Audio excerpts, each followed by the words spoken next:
Olá, boa noite. Boa noite. Chega a 121 o número de mortos no desastre de Brumadinho. 93 corpos já foram identificados.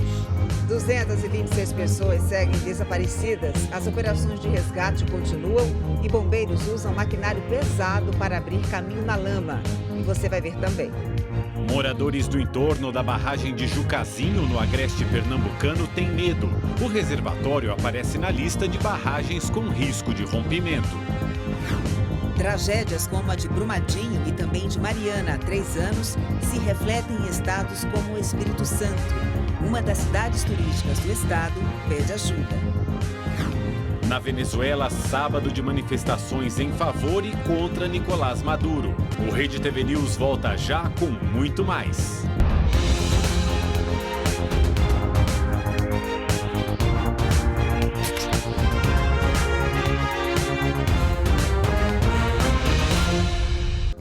A deputada federal Joyce Hasselmann, do PSL, assumiu a presidência do movimento Brasil 200. O grupo, formado por empresários, se reuniu hoje em Brasília para discutir projetos e metas com o objetivo de abrir caminho para o setor produtivo, reduzindo a presença do Estado. O Movimento Brasil 200 é um grupo apartidário composto por empresários e líderes da sociedade que defendem uma agenda liberal para a economia brasileira com o objetivo de destravar investimentos no país. O movimento fez a primeira reunião de trabalho neste sábado em Brasília. No primeiro encontro foram traçadas as ações iniciais que o movimento pretende encaminhar ao governo federal. O Brasil 200 será comandado pela deputada federal Joyce Hasselmann, do PSL do Paraná, a mais votada do país. A principal bandeira do grupo é a geração de empregos. O melhor programa social que tem é o emprego. Então o Instituto Brasil 200 está fazendo uma série de parcerias, Brasil afora, também aqui em Brasília com os ministérios, para que a gente crie portas de saída para o Bolsa Família. Como é que se cria uma porta de saída para o Bolsa Família? É dando emprego. Como é que você consegue o emprego para quem está desempregado? É dando qualificação e fazendo essa ponte entre o desempregado agora qualificado e a empresa, a indústria, para que ele deixe de ser desempregado. A tragédia em Brumadinho, nós vamos ao vivo conversar com o repórter Rodrigo Cabral, que está em Brumadinho, que tem as últimas informações para a gente. A gente começa nesse momento a cobertura de mais um dia dos trabalhos de resgate e também vamos começar, Cabral, por favor, atualizando as informações a respeito do número de mortos e desaparecidos. Uma boa noite para você. Boa noite, Mauro. Boa noite a todos. Nesse 9º dia de buscas aqui em Brumadinho, os trabalhos começaram ainda de madrugada, às 4 da manhã, e os bombeiros resgataram mais 6 corpos. Portanto, o número de mortos subiu de 115 para 121. 226 pessoas estão desaparecidas e 93 corpos foram identificados no IML de Belo Horizonte. Hoje pela manhã, o governador de Minas Gerais, Romeu Zema, do Partido Novo, voltou a sobrevoar a área atingida pelo rompimento da barragem da mina de Córrego do Feijão. Depois ele visitou moradores na comunidade Parque da Cachoeira, que também foi atingida pelo desastre. O governador estava acompanhado do ministro André Mendonça, da Advocacia Geral da União, e prometeu punição exemplar aos culpados pela tragédia, mas não disse quais medidas pretende tomar. Zema anunciou também que a cidade de Brumadinho terá prioridade nos repasses atrasados pelo Estado. Minas Gerais enfrenta uma grave crise financeira, muitos municípios com os repasses atrasados. O montante de Brumadinho fica entre 10 e 15 milhões de reais, mas o governador não disse quando vai fazer o pagamento. Daqui a pouco a gente volta com mais informações da tragédia de Brumadinho. O presidente Jair Bolsonaro passou mal na tarde de hoje, 5 dias após a operação para a retirada da bolsa de colostomia. Bolsonaro permanece internado no Hospital Albert Einstein, em São Paulo, e o repórter Igor Duarte tem as informações. A informação de que o presidente da República, Jair Bolsonaro, se sentiu mal veio só no final da tarde com a divulgação do boletim médico. O documento diz que o presidente sentiu náuseas ao longo do dia e que chegou a vomitar. Por causa disso, foi utilizada uma sonda nasogástrica. O boletim diz ainda que o presidente segue se recuperando sem apresentar febre, sem dor e com os exames laboratoriais normais. O presidente permanece sem se alimentar por via oral e com visitas restritas. O presidente levou ainda uma bronca da equipe médica aqui do Hospital Albert Einstein por ter feito uma reunião por videoconferência com o ministro-chefe do Gabinete de Segurança Institucional, General Augusto Heleno, nesta sexta-feira. Ele foi aconselhado pelos médicos a evitar falar. Um dos filhos do presidente, Carlos Bolsonaro, afirmou pelas redes sociais que o pai teve uma recaída, mas que está nas mãos de profissionais excepcionais. Disse ainda que o pai está descansando vendo seu time jogar e pediu para que todos orem por ele. De São Paulo, Igor Duarte para o Rede TV News. Davi Alcolumbre, do Democratas do Amapá, vai comandar o Senado nos próximos 2 anos. O senador foi eleito presidente da casa depois de 2 dias de sessão, muita polêmica e tentativa de fraude em votação. Um sábado atípico de trabalho. O esforço dos senadores foi para tentar resolver o impasse de quem seria o presidente da casa.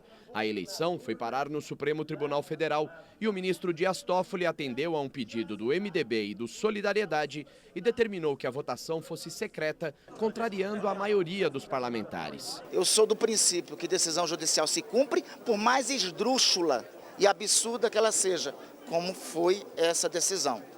Nós vamos cumprir a decisão judicial, mas tem que ser garantido a faculdade dos senadores que quiserem apresentar o seu voto. 9 senadores se apresentaram como candidatos, mas 3 desistiram e 6 acabaram disputando oficialmente o comando da casa. Na primeira tentativa, uma suspeita de fraude. Na apuração, 82 cédulas estavam na urna, um voto a mais do que os 81 senadores que compõem a casa. Depois de mais um impasse e muito bate-boca, a eleição foi anulada e Renan Calheiros, um dos favoritos, decidiu retirar a candidatura por considerar o processo ilegal. Esse processo não é democrático. Então,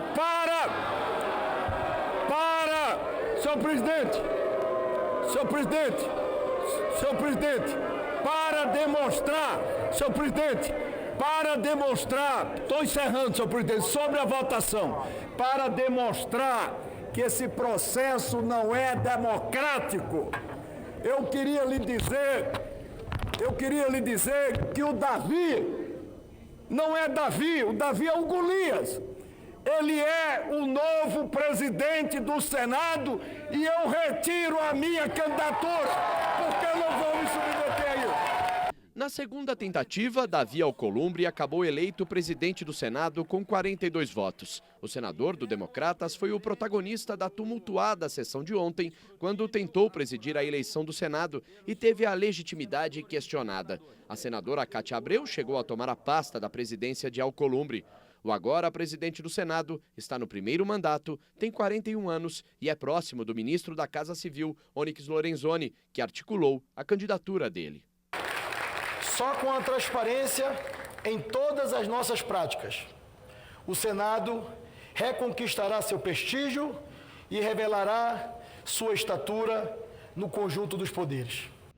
A gente volta a falar sobre a tragédia em Brumadinho, ao vivo com o repórter Rodrigo Cabral, que conta agora pra gente como é que foi o trabalho dos bombeiros, Cabral, em mais este dia de buscas e resgates. Mauro, nos últimos dias a gente acompanhou o trabalho dos bombeiros, que ficou mais concentrado na área onde ficava o refeitório da Vale, né? O rompimento da barragem foi pouco antes do 12h30, muitos funcionários almoçando e nessa área onde ficava o refeitório foram resgatados muitos corpos nos últimos dias. Hoje, os bombeiros concentraram as buscas na área onde ficava o vestiário da Vale. E nessa área foram resgatados, portanto, 6 corpos. Os bombeiros encontraram também hoje um carro em meio à lama. As buscas, elas entraram numa nova fase, uma nova etapa com a lama mais seca. Os bombeiros usam máquinas, tratores, retroescavadeiras. E esse trabalho, por incrível que pareça, ele é mais difícil, mais demorado, porque é possível, é necessário que se escave o terreno com muito cuidado para preservar corpos que possam ser resgatados nesta nova etapa. E os bombeiros ganharam também um reforço importante. Hoje, 60 militares da Força Nacional de Segurança se juntam, portanto, aos que já estão aqui de Minas Gerais e de outros estados também. Nós vamos ver agora uma reportagem que mostra exatamente como foi esse 9º dia de buscas aqui em Brumadinho. O trem e a caminhonete que aparecem nessas imagens, sendo engolidos pela lama no momento em que a barragem estoura, hoje estão assim. Elias e Sebastião estavam na caminhonete e saíram ilesos. Um milagre que eles ainda tentam explicar. Eles gritou: corre, Sebastião, entra na caminhonete, você vai morrer. Eu corri para a caminhonete. E foi só tentando fechar a porta e o Elias, na hora, foi um grande... Para mim, um grande herói assim, na direção, porque não é porque ele fez um feito com a caminhonete, porque não tinha como fazer mais nada. Mas assim, a destreza que ele teve de ir para um lado, para o outro, para um lado e para o outro, depois soltou a direção do Sebastião. Acabou, não tem mais jeito não. Entregando para Deus agora e essa moral, Pai Nosso, naquele momento. Aí foi quando a caminhonete parou, naquele momento ali para cima e nós saímos. No caso, eu parei a caminhonete e aí falei com o Sebastião: agora não resta nós só orar e pedir para Deus para tirar nós daqui. Aí foi quando a lama veio e atingiu primeiramente o meu lado, do lado sentido da barragem. Depois ela atingiu o lado do Sebastião e jogou a caminhonete para cima. E nós, então foi quando a gente parou e saiu de dentro da caminhonete. É tanta lama e metal retorcido que o trabalho dos bombeiros fica mais difícil a cada dia. São mais de 200 homens, 22 cães farejadores e 15 helicópteros envolvidos nas buscas. Nos primeiros momentos, após o rompimento da barragem, os bombeiros conseguiam enxergar corpos num sobrevoo de helicóptero. Eles usavam equipamentos mais leves e reviravam a lama com as próprias mãos, porque os corpos estavam muito próximos da superfície. Mas, a partir deste sábado, entrou em operação um equipamento mais pesado para auxiliar nas buscas. O empenho dos bombeiros nem sempre diminui o sofrimento de quem perdeu alguém na tragédia. Hoje, voluntários se uniram para distribuir água, comida e consolo para parentes e amigos das vítimas. A Juliana teve que deixar a casa onde morava e agora depende de doações. Não tem condições de ficar na minha casa por causa dos barulhos dos helicópteros, né? Eles precisam sobrevoar por cima lá e a gente não consegue ficar lá. E nós estamos ficando na casa da minha sogra, porque o meu sogro está desaparecido. Tem mais essa, né? É, mas essa angústia, né? No córrego do Feijão, quase todo mundo tem um parente entre os desaparecidos e mortos. 9 dias depois do rompimento da barragem, Sueli Oliveira da Costa decidiu parar de procurar o marido, Paulo Giovanni, por conta própria. Ele foi tragado pela lama num sítio onde trabalhava. Agora, a família busca consolo em homenagens como esta, feita pela sobrinha do caseiro que continua desaparecido. Mauro, toda vez que a gente vê aquela imagem, né, do tsunami de lama devastando tudo, cada vez que a gente vê, surpreende ainda mais. É de arrepiar e é impressionante também saber que alguém conseguiu sobreviver àquilo. Milagre. É um milagre. A força. Não era o dia dessa pessoa, porque é impressionante escapar desse tsunami de lama. Uhum. E a gente vai continuar conversando agora com o Rodrigo Cabral, que está acompanhando tudo, para repercutir que toda vez que acontece uma tragédia como essa, claro que surgem atitudes de solidariedade. Eu vou perguntar para ele, Cabral, que tipo de iniciativas que você destaca aí em Brumadinho? Pois é, Rosana, a gente tem acompanhado nesses últimos dias o trabalho de bombeiros, defesa civil, polícia militar, polícia civil, defesa civil, todos eles empenhados nesse apoio às vítimas, resgate das vítimas. Mas tem muita gente que veio voluntariamente para ajudar também, para apoiar as vítimas de alguma forma, sem ser no trabalho de buscas e até no trabalho de buscas também, mas médicos, enfermeiros, assistentes sociais e pessoas em geral que saíram até de outros estados, vieram para cá, para Brumadinho, para a região da tragédia, para dar apoio, para estar ao lado, para ajudar da forma que for possível as pessoas que necessitem de apoio nesse momento de tanta tragédia, de tanta dor e de tanto sofrimento para muitas pessoas. E alguns desses voluntários ajudam diretamente os bombeiros. A gente vê, na hora que eles voltam da área de buscas, cobertos de lama, as roupas, os uniformes completamente sujos de barro, e muitas pessoas estão trabalhando numa lavanderia que foi montada, que foi improvisada aqui em Brumadinho, especificamente para cuidar, para lavar, para deixar as roupas em condições de serem usadas novamente. E é isso que a gente vai ver agora nesta reportagem.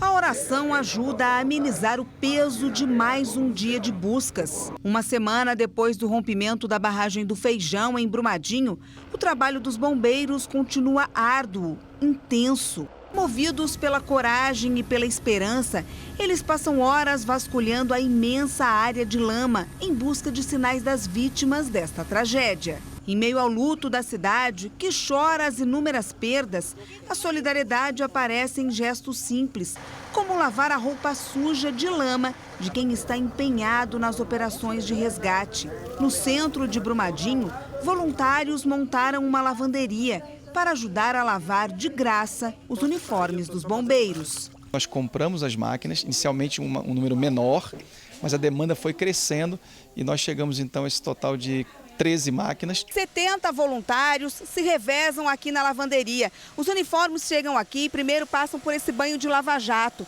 onde a pressão da água ajuda a retirar o excesso de lama. Depois as peças vêm para esse tanque aqui, onde ficam de molho. Não é isso, Laura?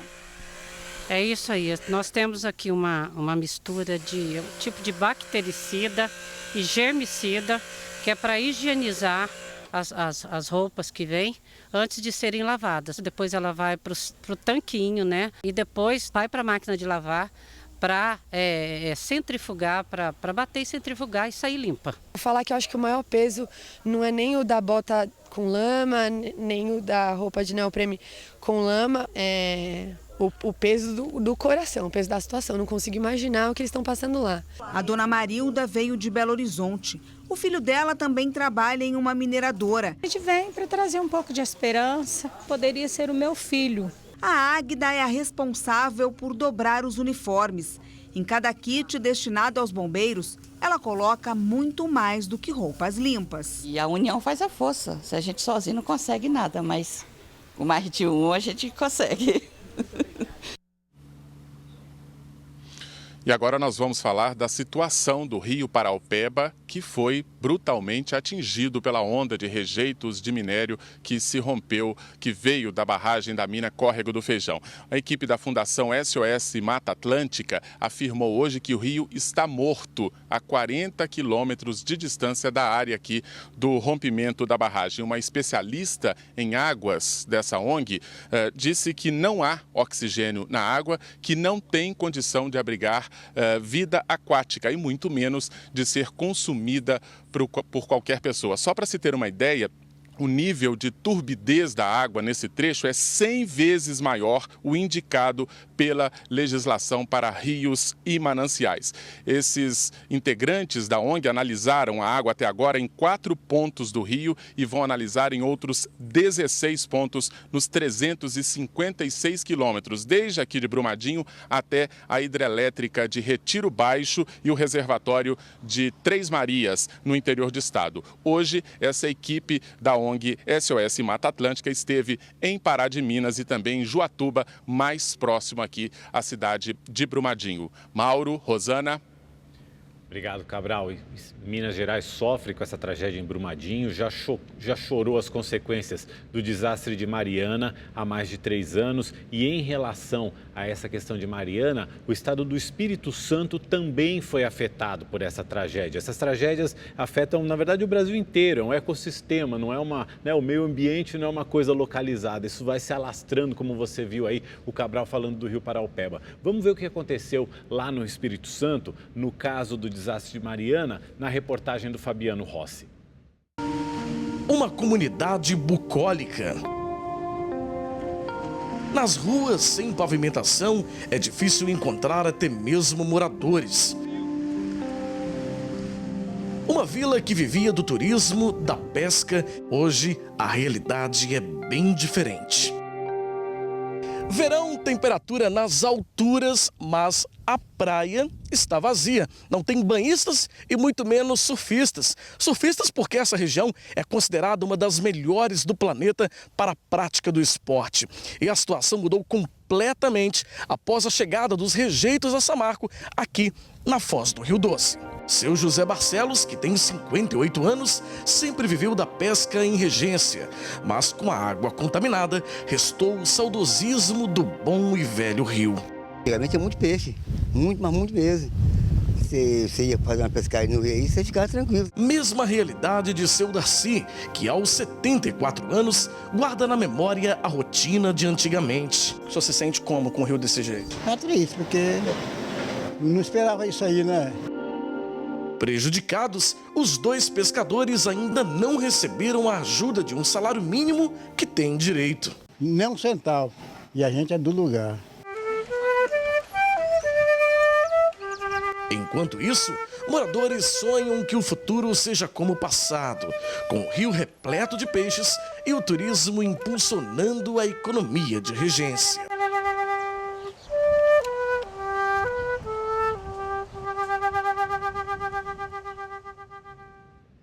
A Fundação Renova informou que até o momento pagou mais de 1 bilhão e 300 milhões de reais em indenizações e auxílios financeiros em Minas Gerais e no Espírito Santo. No Espírito Santo, em particular, cerca de 3.800 pescadores foram reconhecidos como atingidos, tendo direito ao auxílio financeiro emergencial ou ao programa de indenização mediada. De acordo com a empresa, foi desembolsado um total de 380 milhões de reais entre indenizações e auxílios financeiros emergenciais para esta categoria.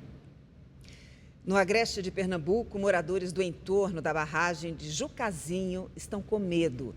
Segundo o relatório divulgado pela Agência Nacional de Águas, o reservatório está entre os 45 de maior risco no país. É aqui na zona rural do município de Surubim, no agreste de Pernambuco, que fica a barragem de Jucazinho. Com capacidade para armazenar mais de 327 milhões de metros cúbicos de água, Jucazinho abastece 15 cidades e uma população de mais de 200 mil habitantes. Com a estiagem, em 2015 o reservatório atingiu seu volume morto e opera hoje com pouco mais de 3% da capacidade total. A água que abastece Jucazinho vem do rio Capibaribe, o principal afluente do estado de Pernambuco. A última vez que Jucazinho sangrou foi em 2011. Mas, de acordo com o relatório técnico da Agência Nacional de Águas, o risco de um grave acidente em caso de rompimento de Jucazinho é grande. A ANA também descobriu que o DENOX, o Departamento Nacional de Obras contra as Secas, não tem um plano de emergência em caso de um possível acidente. Entre 2016 e 2017, parte das obras de recuperação da barragem foram executadas, como aqui, nesta parede de montante que foi reforçada. A bacia de dissipação também não é suficiente para sustentar a vazão da água em caso de uma enchente. A empresa que venceu a licitação deu início aos reparos, mas em novembro passado, o Tribunal de Contas do Estado embargou a obra por problemas na prestação de contas. Até agora foram gastos cerca de 12 milhões de reais, mas a conta para sanar os problemas da barragem é de 40 milhões. Nos arredores de Jucazinho, moradores convivem com medo. A gente tem, né? Muito medo. Eles falam que está em risco, mas a gente vai fazer o quê? Não tem condições de sair daqui para outro lugar. Aqui o recurso da gente é tudo aqui na agricultura e não temos como a gente sair, né? Se ela sangrar agora, tchau. E cavaram o pé dela todinho e deixaram lá cavado, pronto. Está em risco, né? Muito risco. Não é pouco, não. Se ela sangrar hoje ali, o povo daqui tem que correr para a serra. Dentro de casa ninguém dorme. O medo dela é estourado à noite. Para este pesquisador, além de Jucazinho, outras 57 barragens pernambucanas apresentam alto risco de rompimento. As consequências seriam realmente catastróficas, porque pode atingir grandes áreas urbanizadas e essas áreas urbanizadas estão presentes populações que têm alta vulnerabilidade social. Em nota, o governo de Pernambuco afirmou que não há nenhum relatório técnico que demonstre risco de rompimento nas barragens do estado. Disse ainda que as barragens são monitoradas regularmente, mas que as ações de fiscalização serão intensificadas. Daqui a pouco tem o Operação de Risco com o Jorge Lordello. Um grupo de menores que estava em um carro roubado decidiu fugir da polícia em alta velocidade. Os detalhes dessa ação você acompanha no Operação de Risco, que começa logo após o Rede TV News. Ok, informação. Preto aí tomado de assalto na área do Taguatinga aí.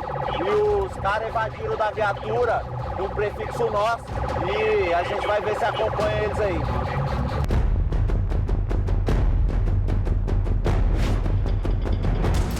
Fizeram esse carro aonde aí? Não tem nada pra falar não, senhor. Fizeram o carro aonde? Não tem nada pra falar não, senhor. Tava dentro do carro roubado, não tem nada pra falar? Vamos falar agora do noticiário internacional. Na França, mais um sábado de confrontos entre os coletes amarelos e policiais. Com curativos nos olhos e roupas manchadas de tinta vermelha, eles marcharam contra o uso de balas de borracha nas manifestações. O ato foi pacífico durante boa parte do trajeto, mas ao chegar ao centro de Paris, militantes começaram a atirar objetos nos oficiais. Os agentes responderam com gás lacrimogênio e jatos de água. Desde o início dos protestos, há 12 semanas, os confrontos violentos já causaram a morte de 14 pessoas, além de deixar quase 1.700 coletes amarelos e 1.000 policiais feridos. Na Venezuela, em meio a um dia marcado por manifestações contra e a favor de Nicolás Maduro, um general da Força Aérea se juntou aos militares que não reconhecem o líder chavista como presidente. Num vídeo, o general de divisão da aviação militar, Francisco Yanes, reconheceu Juan Guaidó como presidente interino do país. Me dirijo a vocês para informar que não reconheço a autoridade ditatorial de Nicolás Maduro e reconheço o deputado Juan Guaidó como presidente interino da República Bolivariana da Venezuela. Yanes se tornou militar na ativa de mais alto escalão a reconhecer o autoproclamado presidente interino. A resposta também veio através de redes sociais. A aeronáutica do país chamou o oficial de traidor. Nas ruas, milhares de pessoas se reuniram em vários pontos do país contra Nicolás Maduro. Na capital Caracas, Juan Guaidó foi recebido por uma multidão. O líder oposicionista anunciou que nos próximos dias chegará ajuda humanitária do exterior, como alimentos e medicamentos, e pediu para os militares deixarem os produtos atravessarem a fronteira. Nicolás Maduro também conseguiu reunir apoiadores em uma marcha que comemorava os 20 anos da chegada do ex-presidente Hugo Chávez ao poder. No ato, Maduro disse que o plano de golpe de Estado contra ele fracassou e pediu reflexão à oposição. Digo para a direita, reflitam. 20 anos conspirando, 20 anos de golpe em golpe, de derrota em derrota. Até quando vocês vão fazer dano ao país? Já basta de tanto dano que fizeram para nossa pátria. Maduro também pediu o fim das sanções dos Estados Unidos à Venezuela e do que chamou de roubo do dinheiro venezuelano, já que o governo de Donald Trump bloqueou ativos da estatal de petróleo, a PDVSA. Ele voltou a apoiar a proposta do Uruguai e do México de um diálogo para a solução da crise política no país, mas negou novas eleições presidenciais, conforme solicitado pela comunidade internacional, dizendo que pode apenas antecipar o pleito para o Congresso Nacional. Luciana Tadeu, de Buenos Aires, para o Rede TV News. Em São Paulo, teve clássico no Paulistão. O Corinthians venceu o Palmeiras. E detalhe, na casa do arquirrival. O Palmeiras estava invicto no Paulistão, mas bastou uma jogada de bola parada para o Timão acabar com essa invencibilidade. Sornosa lançou a bola na área e Gustavo entrou de cabeça. Weverton fez uma bela defesa, mas no rebote Danilo Avelar sozinho bateu forte para abrir o placar. O Timão chegou à 4ª vitória em 7 derbys no novo estádio do Palmeiras. Uma exposição no Rio de Janeiro leva a turistas e cariocas o trabalho de pesquisadores em ilhas do estado. A primeira mostra apresenta as Ilhas Cagarras, bem perto das orlas, mais famosas do Brasil, entre Copacabana e Ipanema. Uma infinidade de espécies, cores e formas do fundo do mar.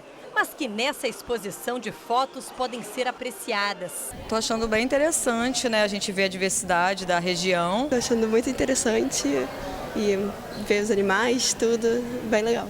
O trabalho é uma iniciativa do projeto Ilhas do Rio, mostrando o resultado dos pesquisadores em campo com a riqueza da fauna e da flora das Ilhas Cagarras, localizadas a cerca de 5 quilômetros da orla do Rio de Janeiro.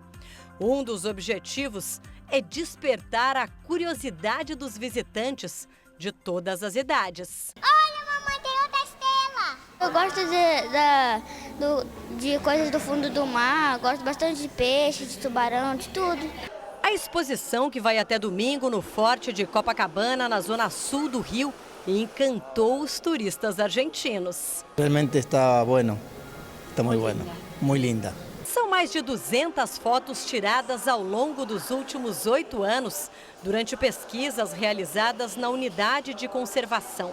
São 4 ilhas e 2 ilhotas, que em 2010 foram nomeadas Monumento Natural pelo Instituto Chico Mendes de Biodiversidade. A beleza natural do arquipélago ainda revela uma maravilha dos ares, o maior ninhal de fragatas do Atlântico Sul, com cerca de 5.500 aves, como estas. Uma coleção zoológica do Museu Nacional, que não foi atingida pelo incêndio de 2018, também está exposta com cerca de 100 peças. Com o projeto Ilhas do Rio, junto desse levantamento, já descobriu espécies raras, espécies ameaçadas e espécies endêmicas. O que são as espécies endêmicas? São as espécies que só ocorrem no arquipélago e em nenhum outro lugar do mundo. Com a aproximação do público e os elementos da natureza, os visitantes acabam entendendo a importância de preservar o meio ambiente. Se não cuidar do meio ambiente, os bichos vão acabar morrendo e vai entrar em extinção. Muito bem, né? Você perdeu algum momento do Rede TV News ou então quer assistir novamente? Se inscreva no canal da Rede TV no YouTube. Uma ótima noite para você. Você fica agora com Operação de Risco. Uma ótima noite, um bom domingo para você. Tchau, tchau. Tchau.